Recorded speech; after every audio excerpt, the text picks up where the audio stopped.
Tex is amazing for his time in that he's willing to allow women to participate in these quintessentially manly activities, hunting, climbing mountains and hunting at the same time, in bad weather, etc. These, strenuous activities that are, at the time especially, were typically conceived of as very manly. He's not only willing to allow them to participate, in many cases he explicitly says that this woman is much better than these kinds of men, and that this woman, or this particular woman, clearly was one of us being, manly mountain hunting men. But these other men, usually wealthy, probably lazy, probably not willing to get dirty, not willing to, get sweaty. These guys were not proper mountain men because they wouldn't break a sweat to go hunting properly. So they wouldn't jump into a stream up to their shirt pockets like this woman did to get a trout out, or this sort of thing. So it's not just that he's a sort of a prophet of robust masculinity in the mountains. It's more complicated than that, because in this case masculinity is something that both men and women can participate in, and from which significant numbers of men, by his rendering, significant numbers of men are excluded from proper mountain masculinity.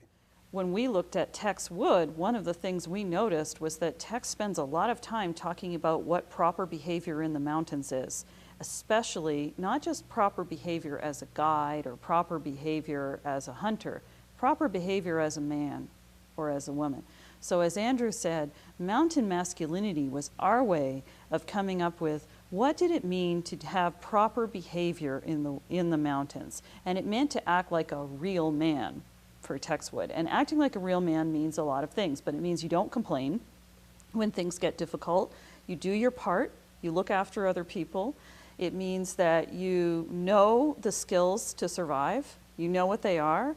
It means you don't get worried about things that upper class people get worried about, like getting dirty or being wet or being uncomfortable, all that kind of thing, eating food that you would not normally eat.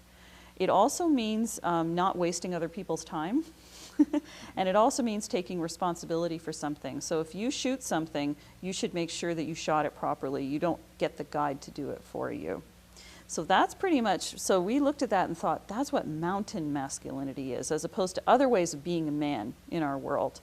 Now there's lots of criticism out there about masculinity. There's even something called masculinity studies, which examines the fact of being masculine.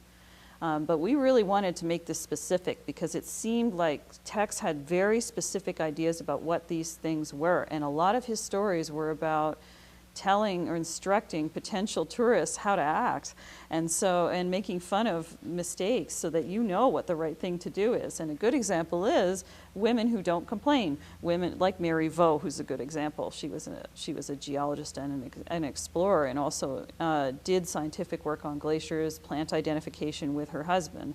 Mary Vaux is now very famous in Banff mountaineering history because she explored glaciers, some of which aren't even there anymore. Right? And so she's important, but she's one of those people, her husband gets mocked for not being manly enough, but she comes in for praise because she does not complain. And so masculinity is something women can be part of. It's pretty clear. And so we wanted to make sure that people knew that about Tex. He wasn't just saying that women are no good in the wilderness and they shouldn't be there. He says if they've earned the right to be there, it's about what you do, not what you are. Right? And so this is why we came up with this title. We also thought it was a fun title, so hey, The people who really come in for his scorn generally are not women.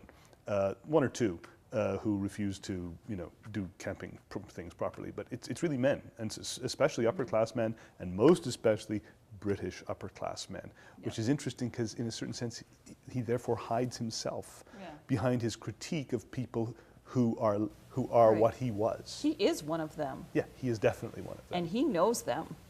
And so it's almost like, the people you know best are the people you criticize the most. And so when he sees them trying to get out of doing camping chores or complaining about being on the trail or taking things along like crystal and that kind of stuff for when you're camping. Silverware. Yeah, he has no time for it. there's a piece of high satire where he talks about some of his guides, the people he's guiding, as though they were